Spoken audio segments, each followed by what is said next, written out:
In the Golf Coach app, there's a whole section of videos all around chipping. So in that, we talk a lot about the technique and the setup, how we stand, and then we look at how that's applied on different slopes and different lies.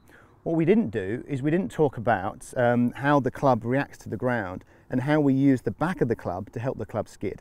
And that's all around the use of the bounce. So when you look at your wedges, you'll see that the bottom of the club is designed slightly differently from the other irons. You'll have a large number, which is normally the loft of the club, and then quite often, although not always, a manufacturer will put a smaller number which denotes the bounce angle.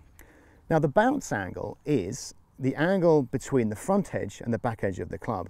And what you'll notice when you put it on a flat surface is the back edge of the club is actually lower than the front edge. And the idea with that is as the club comes into the ground, if the back edge hits first, then the club will skid fluidly through the ball and through the grass.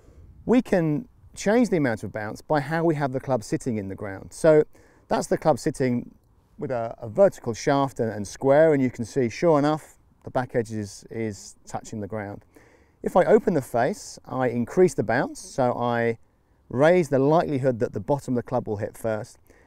If I lean the club forwards and I square it up, or even more so if I turn the club in so it's closed, now the front edge is going to hit the ground first and it's going to cut into the grass and it's going to get stuck.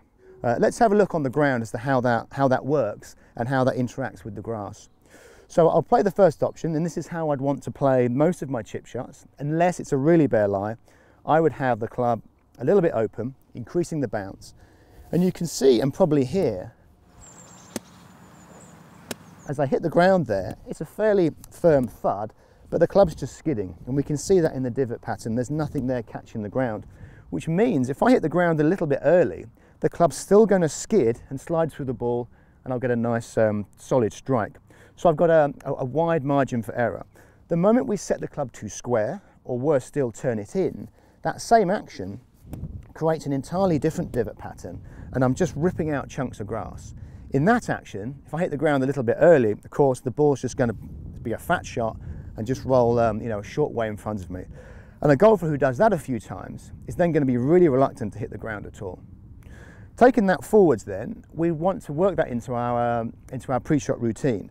So before I hit any chip, I would establish my setup, have a few practices, be really comfortable that the club is skidding, and then as I step in and play the shot, that's where my focus is, and my body can then self-organize and just create that skid. So a few skids, happy with the way the club's moving through the ground, and then I just keep my attention exactly on that sound and feeling of the club skidding through the grass.